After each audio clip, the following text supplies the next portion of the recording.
News and whisk வரவேற்கிற Ramkumar. வணக்கம் சாமி. தமிழ்நாடு சட்டப்பேரவையில் ஜோசப் விஜய் தலைமையிலான அமைச்சரவை பெரும்பான்மை நிரூபிச்சிருக்கிறாங்க சட்டப்பேரவையில்.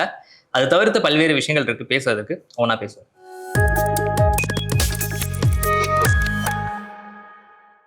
முதல்ல சட்டப்பேரவையில் நம்பிக்கை கோரும் தீர்மானம் அரசு தரப்புல கொண்டு வரப்பட்டது, தாவேகா அரசு தரப்புல.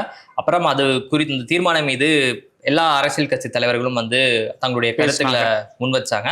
அதிமுக இருந்து மட்டும் எடப்பாடி பழனிசாமி அவர்கள் முன் வச்சார். அதுக்கப்புறம் எஸ்பி வேலுமணி அவர்களுக்கும் ஒரு வாய்ப்பு வழங்கப்பட்டது. அதுக்கு எடப்பாடி பழனிசாமி தரப்புல பெரிய எதிர்ப்பு தெரிவிக்கப்பட்டது.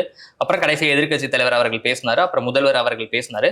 இறுதியா வாக்கெடுப்புல தாவேகா ஆட்சிக்கு ஆதரவா 144 வாக்குகள் விழுந்தது. ஸோ அதன் அடிப்படையில பெரும்பான்மையை தக்க வச்சிருக்கிறாரு ஜோசப் விஜய் அவர்கள். இதுல இன்னொன்று கவனிக்க வேண்டிய விஷயம், நீங்க அது அப்படியே ஒரு கோத்ரோவா சொல்லிட்டீங்க. அது இதில் 144 ஆதரவு, 22 எதிர்ப்பு, 5 நடுநிலை. 60 பேர் வாக்களிக்கல. 60 பேர், அதாவது திமுக பிரேமலதா அவர்கள் வெளிநடப்பு செஞ்சிருக்கிறாங்க. இதில் கவனிக்க வேண்டிய போர்ஷன் ஆதரவு ஒரு பக்கம் நம்ம பேசுவோம் பின்னாடி. அதை தாண்டி இன்னும் 2 பேர் இருக்கிறாங்க. ஒன்று எதிர்ப்பு 22 பேர், அது எடப்பாடி பழனிசாமி அவர்கள் தரப்பிலான எம்எல்ஏக்கள். இன்னொன்று நடுநிலை. நடுநிலை யாரு கவனிச்சிங்க அப்படின்னா, 1 பாஜக, 4 பாமக அப்படிங்கிறது. ஸோ என்டிஏல 2 பிரிவு, அதுல அதிமுகல 2 பிரிவு. இதுல எனக்கு உடனே ரைஸ் ஆன கேள்வி என்ன அப்படின்னா, பாமகவும் பாஜகவும் என்டிஏ கூட்டணியில தான் கண்டெஸ்ட் பண்ணி இப்போ அசம்பிளிக்குள்ள வந்திருக்கிறாங்க. ஆனா அவங்க இந்த விவகாரத்துல வேலுமணி, அதாவது சிவி சண்முகம் வேலுமணி அவர்கள் தரப்புலையும் நிக்கல, இன்னொன்று எடப்பாடி பழனிசாமி அவர்களுடைய தரப்புலையும் நிக்கல. அவங்க நடுநிலை வகிக்கிறாங்க. இந்த இடம் தான் எனக்கு ஒரு கேள்வி எழுது.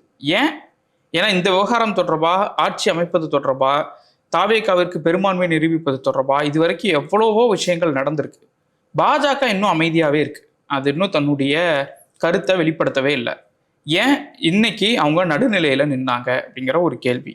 சரி, பாஜக நடுநிலை நின்றுருக்கு, பாமக ஏன் நடுநிலை நின்னாங்க? அவங்க ஒன்று ஆதரிச்சிருந்திருக்கணும், இல்லை எதிர்த்து நின்றுருக்கணும். அவங்க நடுநிலையா நின்னதுக்கான காரணம் என்ன அப்படிங்கிற ஒரு கேள்வி எழுந்தது. உங்களுக்கு அப்படி ஏதாவது எழுந்துருச்சா? எனக்கு பாஜக அமைதியா இருக்கிறாங்க அப்படின்னா அமைதியா இருக்கிறாங்க. ஆனா எந்த அளவுக்கு அமைதியா இருக்கிறாங்க இல்லை, ஏன்னா அது நம்ம பேசணும்னா அதிமுகவையும் டச் பண்ணி பேச வேண்டியதா இருக்கும்னு நினைக்கிறேன் நான். இதுல நடுநிலைன்னு சொன்னனால என்னன்னா, எண்ட் ஆஃப் டே தாவேகா ஆட்சி தொடர வேண்டும் அப்படின்றதுல எந்த ஒரு சிக்கல் தடையும் இருக்கக்கூடாது அப்படின்றதுல பெரும்பாலான கட்சிகள் முடிவு எடுத்துட்டாங்க. ஸோ நீங்க எதிர்ப்புன்னு தெரிவிச்சது யாரும் பார்த்துட்டீங்க அப்படின்னா, எடப்பாடி பழனிசாமி தரப்பு குழுவினர் மட்டும்தான் எதிர்ப்பு தெரிவிச்சிருக்கிறாங்க. ஸோ அதுல நம்ம பார்த்துட்டோம் அப்படின்னா, ஜோசப் விஜய் அவர்கள் முதல்வரான பிறகு எல்லா தலைவர்கள் வீட்டுக்கும் போய் பார்த்துட்டுலாம் வந்தாரு. முன்னாள் முதல்வர் மு.க. ஸ்டாலின்ல ஆரம்பிச்சு எல்லா கட்சி தலைவர்களுக்கும் போனாரு.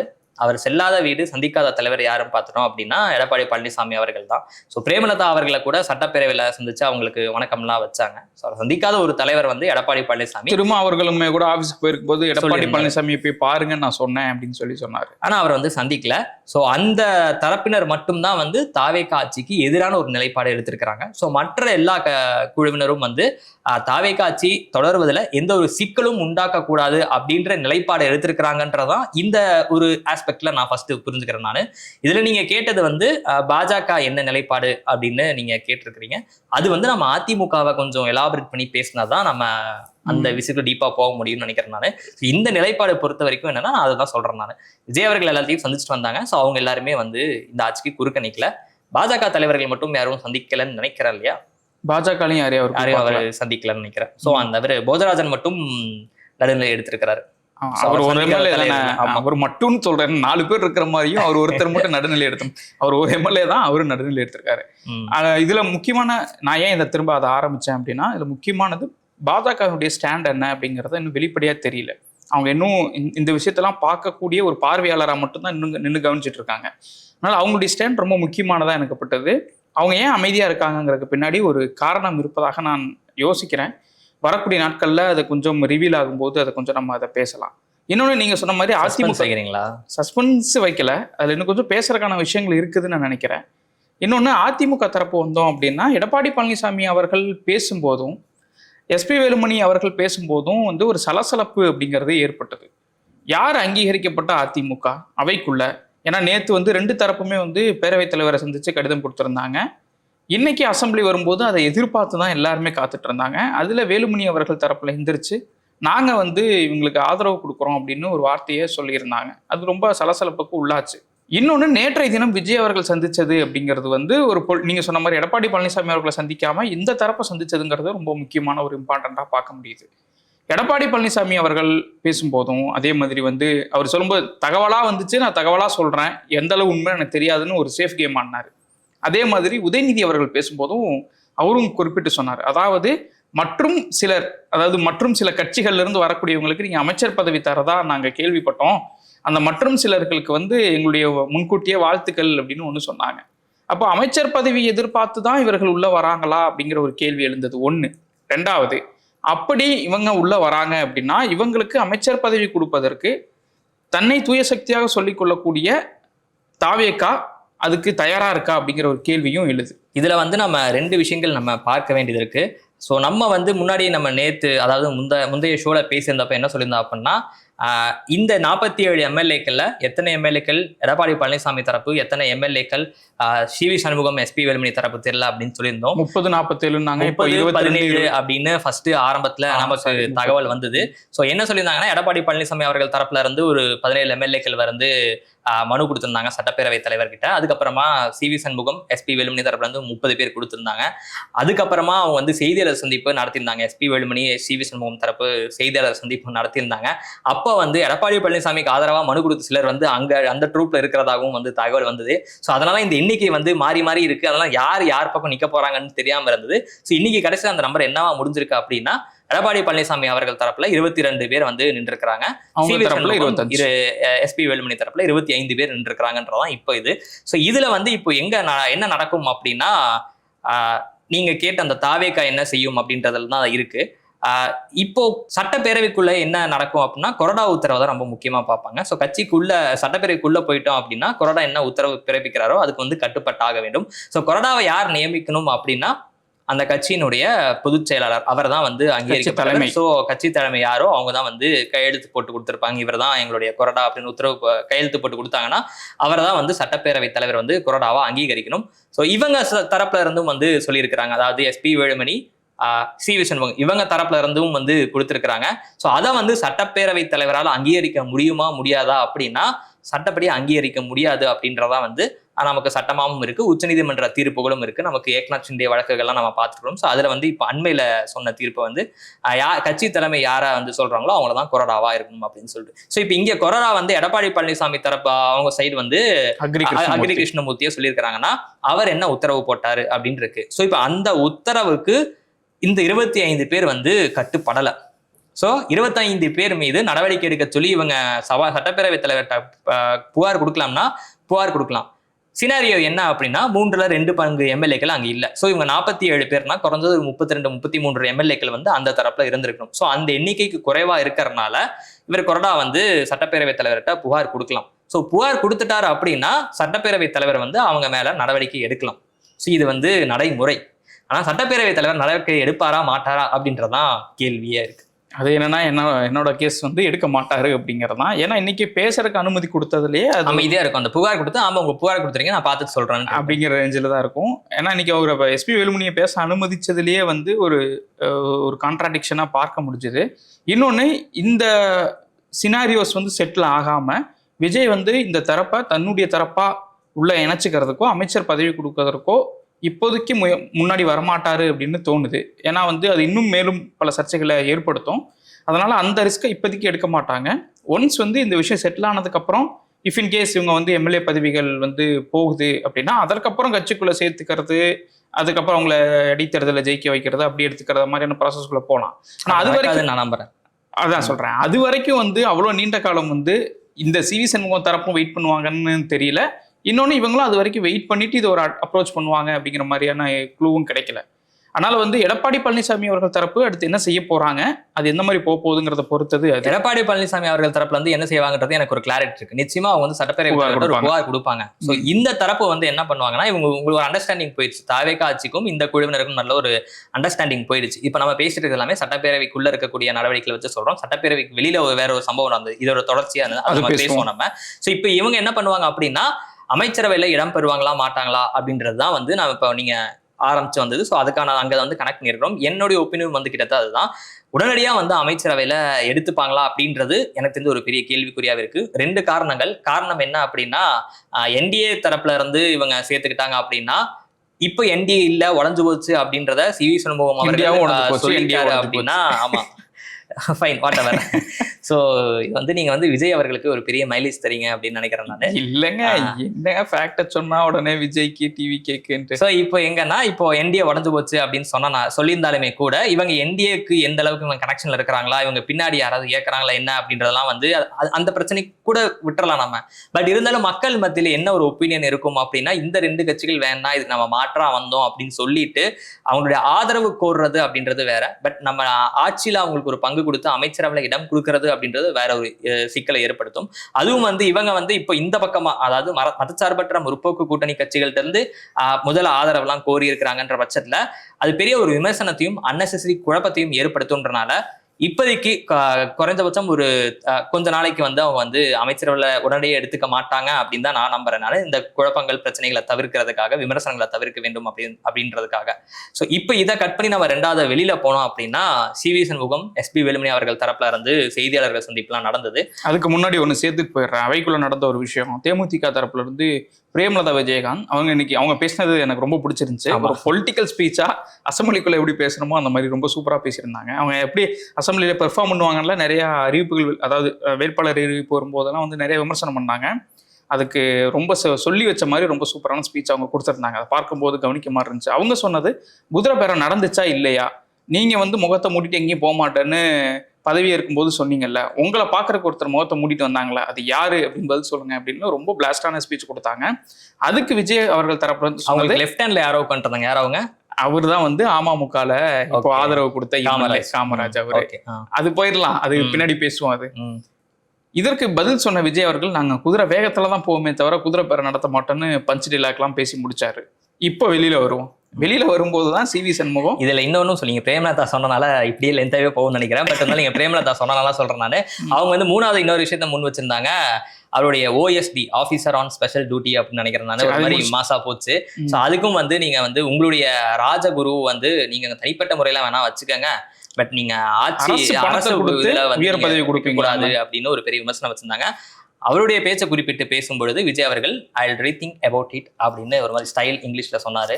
ரீதிங்க் பண்ணிட்டாரு, வெளில போனோனே வேணாம் அப்படின்னு சொல்லி பண்ணிட்டாங்க, ரிவோக் பண்ணிட்டாங்க அந்த உத்தரவை. ஸோ இப்போ வந்து அந்த அது வந்து ஜோசியரா இல்ல செய்தி தொடர்பாளரா யாரோ ஒருத்தர், அவர் வந்து அந்த ரத்தன் பண்டிட்ன்றவர் வந்து இப்போ அரசு பொறுப்புல இல்ல. அப்ப நீங்க ஜோசியரா தான் அதை அப்பாயிண்ட் பண்ணிருக்காங்க போல. ஆமா, இப்ப அவங்க ரிவோக் பண்ணிட்டாங்க அப்படின்னா ஜோசியரா தான் போட்டிருக்கோம் அப்படின்னு. சரி, ஓகே, சரி. இப்ப வெளியில வாங்க. இப்ப வெளியில வந்ததுல வந்து இந்த விஷயங்கள்லாம் நடந்ததுக்கு அப்புறம் வெளியில ஒரு பிரஸ் மீட் நடக்குது. சிவி சண்முகம், வேலுமணி அவர்கள் தரப்பு வந்து பிரஸ் மீட்டை அட்ரஸ் பண்ணியிருக்காங்க. இபிஎஸ் தரப்புல பேசினாங்க, அதை பின்னாடி பேசுவோம், அவரே பொறுத்திருந்து பாருங்கள்னு சொல்லிட்டு போயிட்டாரு. இப்ப இவங்க தரப்புல பேசினது அப்படிங்கிறது, சிவி சண்முகம் ரொம்ப ஆக்ரோஷமா பேசினாரு. அவர் கூட இருந்த விஜயபாஸ்கர் வந்து அண்ணா நில்லுங்கண்ணே அப்படின்னாரு. அப்படிதான் நடந்தது. நில்லுங்கண்ணு அவர் 2-3 தாட்டி சொன்னாரு. அவர் சொன்னார் இல்லைங்க, நான் சொல்லுவேங்க அப்படின்னு சொல்லி ரொம்ப ஆவேசமா பேசினாரு.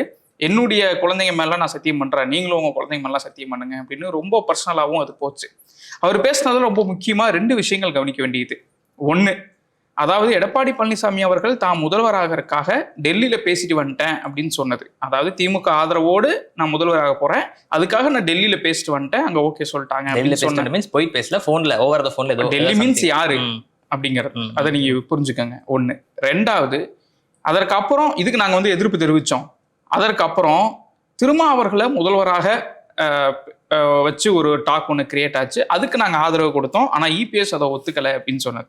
இந்த 2ம் மிக முக்கியமானதாக எனக்கு பட்டது. முதல்ல திமுக இதில் பாஜகவை எதிர்த்து தான் இங்கே அரசியல் பண்றாங்க. அவங்க வந்து இப்படி ஒரு டாக்குக்கு என்ன ரியாக்ஷன் கொடுத்தாங்க அப்படிங்கிறது, இதற்கு மறுப்பெல்லாம் 2 தரப்புல இருந்து பேசிட்டாங்க அப்படிங்கிறத தாண்டி இப்படி ஒரு விஷயம் பின்னாடி நடந்திருக்கு அப்படின்னா பாஜக ஒப்புதல் கொடுக்குது, அதை திமுக அங்கீகரிக்குதுங்கிற ஒரு பொருள் ஒன்று வருது. 1. 2வது, திருமாவர்கள் முதல்வராக முன்வைக்கிறது அப்படிங்கிறது சிவி சண்முகம் தரப்புக்கு ஒரு கேள்வி எழுப்புது. அப்போ திமுக வந்து அதிமுக ஆதரவு கொடுக்கலையா, அப்பவும் தானே கொடுக்குறாங்க, அப்ப ஏன் நீங்க அதை எதிர்த்தீங்க அப்படிங்கிற ஒரு கேள்வி ஒன்று வருது. இப்போ இது எல்லாமே வந்து ஒரு மொத்தமா போட்ட ஒரு முடிச்சு மாதிரி இருக்கு. இது ஒவ்வொன்றா அவ்வளவுதான். இதுல என்ன நடந்திருக்குங்கிறத இன்னும் டீட்டெயில்டா தெரிய வரும்னு நினைக்கிறேன். நீங்க வேலுமணி அவர்கள் இன்னொன்னு சொன்னார். அதாவது சசிகலா அவர்கள், டிடிவி அவர்கள் அவங்கெல்லாம் திரும்ப கட்சிக்குள்ள கொண்டு வரணும். இப்பவும் பொதுச் செயலாளர் எடப்பாடி பழனிசாமி அவர்கள் தான். நாங்க இதைத்தான் சொல்ல வரோம். எல்லாரும் சேர்ந்து அதிமுக வலுப்படுத்தணும் அப்படிங்கிற இதற்கு முன்பு ஓபிஎஸ் என்ன குரல்களை சொல்லிட்டு இருந்தாரோ, என்னென்ன மாதிரி எவ்வளவு நாள் வெயிட் பண்ணிட்டு இருந்தாரோ, அவரே ஒரு கட்டத்துல டயர்டாகி இன்னைக்கு திமுகல போய் எம்எல்ஏ ஆகி உட்காந்துட்டாரு. அவர் சொன்ன விஷயத்த இப்ப திரும்பவும் எஸ்பி வேலுமணி முன்வைக்கிறாரு. இதெல்லாம் நீங்க எப்படி பாக்குறீங்க? இதுல நான் அந்த பிரஸ் மீட்டை ரெண்டா ஸ்பிளிட் பண்ணிக்கிறேன். நான் சிவி சண்முகம் அவர்கள் ரொம்ப ஆழமா பேசினது, நீங்க சொன்ன மாதிரி திமுக அதிமுக கூட்டணியா சேர்ந்து ஆட்சி அமைக்கிறத பத்தி பேச்சுவார்த்தை நடந்தது, அது உறுதி அப்படின்றதான் வந்து ரொம்ப அழுத்தமா பதிவு செய்ய முன் வந்தார். அதைத்தான் மொத்த பிரஸ் மீட்டுமே அவருடைய சாரம். அது எஸ்பி வேலுமணி அவர்களுடைய சாரம் என்ன அப்படின்னா, பிரிந்து கிடக்கும் அதிமுகவினர் ஒன்றிணைய வேண்டும் அப்படின்னு சொல்லியிருக்கிறாரு. ஸோ ரெண்டாவது நான் ஃபர்ஸ்ட் இதை முடிச்சிடறேன். நான் ஃபர்ஸ்ட் இது என்னன்னா, அந்த பேச்சுவார்த்தை நடந்து நிறைய தகவல் போச்சு, நம்ம வதந்தின்னு சொன்னோம். அப்புறம் இன்னும் ஒரு சில தகவல்லாம் கிடைச்சக்கு அப்புறமா இல்ல நடந்தது அப்படின்னு நம்ம முந்தின ஷோலாம் சொல்லியிருந்தோம். நடந்தது உண்மைதான் அப்படின்னு சொல்லியிருந்தோம்.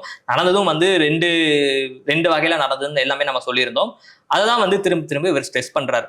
சிவி சண்முகம் அதை திரும்ப வந்து ரொம்ப அழுத்தம் திருத்தமா பதிவு செஞ்சு ஸ்ட்ரெஸ் பண்றதுக்கான நோக்கம் என்ன அப்படின்றதான் வந்து நான் இந்த இடத்துல பாக்குறேன். நான் ஸோ யாருடைய இமேஜை இந்த இடத்துல அவங்க டென்ட் பண்றதுக்கு ட்ரை பண்றாங்க அப்படின்றது தான் என்னுடைய கேள்வியா இருக்கு. ஸோ பின்னாடி இருந்து யாரோ சொல்றாங்க, இப்போ இது திமுகவும் அதிமுகவும் கூட்டணி வைக்கிறது மக்கள் மத்தியில போய் நீங்க ரொம்ப திரும்ப பதிவு செஞ்சு அதுக்கு அது பத்தின ஒரு டிபேட் கிரியேட் ஆயிட்டே இருக்கு அப்படின்னா, அதுக்கு யாருக்கு வந்து எகென்ஸ்டா முடியும் அப்படின்னா, திமுகவுக்கும் எதிரானதா மாறும், அதிமுகவுக்கும் எதிரான ஒரு மனநிலையை உண்டாக்கும். அதிமுக எடப்பாடி பழனிசாமி தரப்பு பிரிச்சிட்டீங்க அதுக்குள்ள. சரி, நானா பிரிச்சேன், அது அப்படிதான் இருக்காங்க. சோ இவங்க இந்த ரெண்டு இதுக்குமே ஒரு டேமேஜை கிரியேட் பண்ணுது அப்படின்னா, சேம் டைம் வந்து அது தாவேகா விஜய் அவர்களுக்கும் வந்து ஒரு அனுதாபத்தை தேடித்தரும். ஸோ அப்போ இங்க பின்னாடி இருந்து இந்த விஷயத்தை திரும்ப ரொம்ப அழுத்தமா ஸ்ட்ரெஸ் பண்ணி இதை சுத்தி ஒரு விவாதம் கிளப்பப்படுதுன்னா அது ஏன் அப்படின்ற கேள்வி தான் வந்து எனக்கு. சிவி சண்முகத்துக்கு அந்த தேவை இருக்கு. அதாவது சும்மா போய் நீங்க தாவேகாவை ஆதரவு கொடுக்குறீங்க அப்படின்னா என்ன சொல்லி ஆதரவு கேட்பீங்க? இப்படி ஒரு விஷயம் நடந்திருக்குன்னா இதைத்தான் அவர் ஸ்ட்ரெஸ் பண்ண முடியும். ஒன்று. ரெண்டாவது, இந்த சமயத்தில் அவங்க பேசும்போது என்னன்னு சொன்னாங்கன்னா, இதுக்கு முன்னாடிலாம் தோல்வி நடந்திருக்கு, ஜெயலலிதா அவர்கள் இருக்கும்போதே தோல்வி வந்திருக்கு, அவங்க அதுக்கு பொறுப்பேற்றிருக்கிறாங்க. ஆனா எடப்பாடி பழனிசாமி அந்த மாதிரி எந்த பொறுப்பை ஏற்க மாட்டேங்கிறாரு அப்படின்னா ஒரு லீடர்ஷிப்பையும் கொஸ்டின் பண்றாரு. அப்போ இஃப் இன் கேஸ் இது வந்து எல்லாம் ஒன்னா சேர்ந்தாலுமே கூட நாளைக்கு அந்த லீடர்ஷிப் மேல திரும்ப இன்னொரு கொஸ்டின் கிரியேட் பண்ணுவாங்க. அந்த இடத்துக்கும் நோக்கி நகர்றாங்க அப்படிங்கிறத என்னுடைய புரிதல். ஏன்னா வந்து எஸ்பி வேலுமணி அவர்களே அதாவது வந்து சட்டப்பேரவை அதிமுக தலைவரா சட்டமன்ற இதை போட்டாங்க, கொறடாவா விஜயபாஸ்கரை போட்டாங்க. எனக்கு என்ன டவுட்னா, 2 போஸ்டிங்க 2 பேருக்கு கொடுத்துறீங்க. சிவி சண்முகம் மூச்சை பிடிச்சி பேசிக்கிட்டே இருக்கிறார். ஸோ அவர் ஏன் பேசிக்கிட்டே இருக்கிறார்? அப்ப அவருக்கு என்ன ஆதாயத்துக்காக அவர் பேசுறாரு அப்படிங்கிற தன்னுடைய எம்பி பதவியை ராஜினாமா பண்ணிட்டு பேரவைக்கு வந்திருக்காருன்னா அவருக்கு எதுவும் இங்க அசுரன்ஸ் இருக்கு. ஸோ அந்த அசுரன்ஸின் அடிப்படையில அவர் இப்படி பேசுறதா நம்ம புரிஞ்சுக்கலாம். ஒண்ணு. ரெண்டாவது, அவர் இப்படி தொடர்ந்து இந்த மாதிரி நான் திமுக அதிமுக எடப்பாடி பழனிசாமி தரப்பு 2 பேர்த்தையும் டேமேஜ் பண்ணக்கூடிய வகையில பேசுறாரு அப்படின்னா ஏதோ ஒரு நெருக்கத்துக்கு அவர் வந்து பண்றாருன்றது ஒண்ணு. இப்போ ஒருவேளை அதிமுக தொடர்ந்து தோல்வி அடைஞ்சிருக்கு, அதிமுக திருப்பி நம்ம மீட் எடுக்கணும் அப்படின்னா எஸ்பி வேலுமணி அவர்களுடைய கண்ணோட்டத்துல பார்க்கிறப்ப அந்த டோன், அவர் பேசின டோனும் ஆகட்டும், அது சொன்ன விஷயங்கள் வந்து புரிஞ்சுக்கொள்ள முடியுது. இல்லைங்க நம்ம வந்து ஒவ்வொருத்தர வெளில அனுப்பிச்சிட்டே இருந்தோம், நம்ம அதுக்கு நமக்கு தேவையான முடிவை தரல, சுத்தம் என்ன பண்ணலாம், திருப்பியும் எல்லாத்தையும் நம்ம சேர்த்தோம் அப்படின்னா கட்சி ஓரளவுக்கு வலுவடையுது அப்படின்னா அந்த பார்வையில ஒரு அரசு எப்படின்னா அது புரிஞ்சுக்க முடியுது அப்படிங்கிறேன் நான். ஏன்னா நம்ம எல்லாத்தையும் ஒவ்வொருத்தரையா ஓபிஎஸ் எதிர்த்தாரு வேணான்னோம், செங்கோட்டையன் எதிர்த்தாரு வேணான்னோம், ஓபிஎஸ் பார்த்தா அங்க எம்எல்ஏ ஆயிட்டாரு, செங்கோட்டையன் பார்த்தா இங்க அமைச்சர் ஆயிட்டாரு அப்படின்றப்போ சசிகலா வேண்டான்னோ அவங்களும் விட்டாச்சு, டிடிவி தினகரன் வேணான்னோ அவரும் தனி கட்சிலாம் ஆரம்பிச்சாச்சுன்றப்போ அதனால யாருக்கு இப்ப டேமேஜ் அப்படின்னா நமக்கு தான் டேமேஜ் அப்படின்றத அட்லீஸ்ட் இந்த தோல்விக்கு அப்புறமாவது நம்ம அக்னாலேஜ் பண்ணி அக்செப்ட் பண்ணிப்போம் அப்படின்ற ஒரு நிலைப்பாடுல இருந்து வருதுன்னு புரிஞ்சுக்கலாம். சோ அந்த டோன் எடுக்கிறது ஃபைன். சோ இங்க சிவி சண்முகம் ஒரு டோன் எடுக்கிறாரு அப்படின்னா அது வந்து வேற ஒரு அரசியல் நோக்கமும் அரசியல் காரணம் பின்னாடி இருக்கு அப்படின்றதான் புரிஞ்சுக்க முடியுது. அதனாலதான் அவர் வந்து இந்த விஷயத்துல ரொம்ப ஸ்ட்ரெஸ் பண்ணி ஸ்ட்ராங்கா இன்னும் நின்றுகிட்டு இருக்காரு. ஏன்னா ஆட்சி அமைச்சு அடுத்தடுத்து போயாச்சு, பெரும்பான்மை நிரூபிச்சாச்சுன்ற பட்சத்துல இன்னும் அந்த ஒரு டிபேட் சுத்தி நடக்குது அப்படின்னா அதுக்கு பின்னாடி ஒரு நோக்கம் காரணம் இருக்கிறதா தான் நான் பாக்குறேன். இன்னொன்று, இந்த இவங்க ஆதரவு கொடுக்கறனால இந்த ஆட்சி நிற்க போகுது அப்படிங்கிறது இல்லை. ஏன்னா இப்போ இவங்க கொடுக்குற ஆதரவே செல்லுமா செல்லாதா அப்படிங்கிற ஒரு கொஸ்டின் வந்து கிரியேட் ஆயிருக்கு. அப்படி இருக்கும்போது இவங்க இந்த விஷயத்தை திரும்ப கிளப்புறாங்க அப்படிங்கும்போது அதிமுகக்குள்ள இப்போ செட்டில் ஆகாத பல விஷயங்களை செட்டில் பண்ணணும்னு அவங்க நினைக்கிறாங்களோ அப்படின்னு தோணுச்சு. அதுக்கு வந்து எடப்பாடி பழனிசாமி தடையா இருக்காரு. அவரை வீழ்த்துவதற்கு ஏதாவது ஒரு காயின் தேவைப்படுது. அந்த காயின் வந்து இப்போ அவர் திமுகவோடு பேசுனதாக வந்த செய்திகளை ஒட்டி இவங்க நகர்த்துறாங்க அப்படின்னு புரிஞ்சுக்க முடியுது. இன்னொன்று, திமுக தரப்புல அசம்பிளியில பேசும்போதும் இந்த விஷயங்கள் சொன்னாங்க. அதாவது அமைச்சர் பதவிக்காக அவங்க போறாங்க, அதிமுகனுக்கு பிளவுபட்டிருக்கு அப்படிங்கிற மாதிரியான விஷயங்கள் கிரியேட் பண்ணாங்க. அதுக்கு சி.வி. சண்முகம் சொன்னாரு, சரி நான் பதவிக்காக போறேன்னா அப்ப நீங்க எதுக்கு போனீங்க அப்படின்னு அப்படி எடப்பாடி பழனிசாமி அவர்களை கேள்வி கேட்டார் அந்த மாதிரி. அதனால அதிமுக இப்போ தாவேக்காக்கு ஆதரவு கொடுக்கறக்காக இந்த விஷயங்களை பேசினாங்கன்னு நான் பார்க்கல. ஆனா அதுக்குள்ள அதிமுகக்குள்ள இருக்கக்கூடிய பல செட்டில் பண்ணாத பல விஷயங்கள் இவங்க செட்டில் பண்ண முயற்சி பண்றாங்க. இல்ல அதன் மூலமா தான் ஏதாவது ஆதாயம் அடைஞ்சுக்கிறதுக்கு முயற்சி பண்றாங்க. அந்த பதவிகளா சொல்றேன். அந்த இடத்த நோக்கி இந்த சி.வி. சண்முகம், வேலுமணி அவர்கள் தரப்பு போகுது அப்படின்னு புரிஞ்சுக்க முடியுது. இன்னொன்னு, எடப்பாடி பழனிசாமி அவர்கள் தரப்புல இருக்கிறது அடுத்த ஒரு சாய்ஸ் தான். இவங்க மேல நடவடிக்கை எடுப்பதற்கான ஒரு புகாரை கொடுக்கறது தான். அப்படி நடவடிக்கை எடுக்கிறாங்க, இல்ல அப்படி ஒரு அந்த ஒரு இடத்துக்கு நோக்கி போறாங்க அப்படின்னா வாட் நெக்ஸ்ட் அப்படின்னு இருக்கு எடப்பாடி பழனிசாமி அவர்களுக்கு. அதனாலதான் நான் முதல்ல ஆரம்பிக்கும் போது சொன்னேன், பாஜக இந்த இடத்துல அமைதியா இருப்பதற்கான காரணம் என்ன அப்படிங்கிறது. அதுவும் வரக்கூடிய நாட்கள்ல அந்த முடிச்சும் அவளும் அப்படின்னு நினைக்கிறேன் நான். அப்பதான் நமக்கும் பதில் தெரியும் அப்படின்னு நினைக்கிறேன் நான். ஸோ இந்த இடத்துல தாவேக்கா சி.வி. சண்முகம், எஸ்பி வேலுமணி தரப்ப ரொம்ப பக்கத்துல வச்சிருக்கிறாங்க. ஸோ அவங்க ரொம்ப கவனமா தான் கையாளுவாங்கன்னு நினைக்கிறேன் நான். ஏன்னா எந்த தரப்புல இருந்தும் வேணா அவங்களுக்கு விமர்சனம் வரலாம். அது காங்கிரஸ் தரப்பிலும் இருக்கலாம், இல்லாட்டி இங்க மதச்சார்பு முற்போக்கு கூட்டணியில் இருக்கக்கூடிய மற்ற கூட்டணி கட்சிகள் தரப்புல இருந்தும் வரலாம், இல்ல தாவேக்கா அரசை ஆதரித்து வாக்களித்த மக்கள் தரப்புல இருந்தும் வரலாம். அப்படின்றனால இவர்களை கையாளுவதில் தாவேக்கா கொஞ்சம் நேரம் எடுத்து நிதானமா தான் கையாளுவாங்க அப்படின்னு. அப்படிதான் கையாளணுமே கூட. அவசரப்பட்டு எடுத்தவங்க கௌத்தம் பண்றது இவங்க ஆட்சிக்குமே பிரச்சனை ஆகும். ஆட்சிக்கு பிரச்சனை வருமானது தெரியல எனக்கு. ஏன்னா இவங்களுக்கு மெஜாரிட்டி எப்பனாலும் இவங்க மெஜாரிட்டி கொண்டு வந்துருவாங்க. இப்ப நீங்க மதச்சார்பற்ற முற்போக்கு கூட்டணி ஆதரவு தர மாட்டேன்னு சொன்னா கூட இவர்களை வச்சு நீங்க ஆதரவு அதான் இப்போ இவங்க கொடுத்த ஆதரவு செல்லுமா செல்லாதாங்க யார் தீர்மானிப்பா? சட்டப்பேரவை தலைவர் தானே தீர்மானிக்கணும். இல்ல இஃப் இன் கேஸ் அது கோர்ட்டுக்கு போகுது, நீங்க சொன்ன மாதிரி இதுக்கு முன்னாடி இருக்கிற பழைய கேசஸ் எல்லாம் இருக்காலே நம்மளோட ரெஃபரன்ஸ் பார்க்க முடியும். அப்ப அந்த ரிஸ்க் எல்லாம் எடுக்க மாட்டாங்க. அது எல்லாமே உடனடியா தீர்வு கொடுத்துறாதுன்றதான் சொல்றேன். அது ஒரு ரிஸ்க் ஃபேக்டர். அந்த ரிஸ்க் இப்ப கை வைக்க மாட்டாங்க அப்படின்னு நினைக்கிறேன். ஸோ அதனால இவங்க என்ன பண்றாங்க அப்படின்றதையும் பார்ப்போம். நம்ம பல்வேறு விஷயங்கள் நடந்திருக்கு அப்படின்னால ஒட்டுமொத்தமா பார்க்கும் பொழுது எதிர்கட்சி தரப்பினர்ல பல்வேறு அறிவுரைகள், ஆலோசனைகள், விமர்சனங்கள் எல்லாமே ரொம்ப அழுத்தமா ஆழமா வச்சிருக்கிறாங்க. அரசு தரப்புல இருந்து நாங்க பெருசா முந்தி அடிச்சுட்டு பதில் சொல்ற இடத்துல அங்க செயல்ல காமிக்கிறோம் அப்படின்னு சொல்லியிருக்கிறாங்க. குற்றச்சாட்டுகளை மறுத்திருக்கிறாங்க. நான் முன்னாடியே சொன்ன மாதிரி தமிழ் தாய் வாழ்த்து வச்ச விமர்சனங்களுக்கு அவங்க எப்படி அதை உள்வாங்கிட்டு அதுக்கான ஒரு பதில் சொன்னாங்களோ அதே மாதிரி இந்த முறை அந்த ஜோசியக்காரர் அப்படின்னு வந்த விமர்சனத்தை அவங்க ஏத்துக்கிட்டு இப்போ ரிவோக் பண்ணியிருக்கிறாங்க அப்படின்னு. ஸோ இதுதான் இன்னைக்கு ஓவரால் சம்மரி. அதான் அந்த விஷயங்கள் எல்லாம் இப்போ அவரு அசம்பிளியில் பேசும்போது விஜய் சொன்னார்ல, நாங்கள் எல்லாத்துக்கும் முந்தி அடிச்சுட்டு எந்திரிச்சு எதுவும் பதில் சொல்லணும்னு அவசியம் இல்லை, துணிஞ்சு சில வேலைகள் செய்வோம் அப்படின்னு சொன்னதுடைய அர்த்தம் அப்படிங்கிறது இப்போ அடிச்சாட போறதில்ல. அவங்க பொறுமையாக தான் போறாங்க. அதுதான் அதில் ஒளிஞ்சிருக்கக்கூடிய பொருள். இந்த பொறுமை எவ்வளோ தூரம் போகுது, எப்போ அடிச்சாட போறாங்க அப்படிங்கிறத வரக்கூடிய நாட்களில் பார்ப்போம். நன்றி.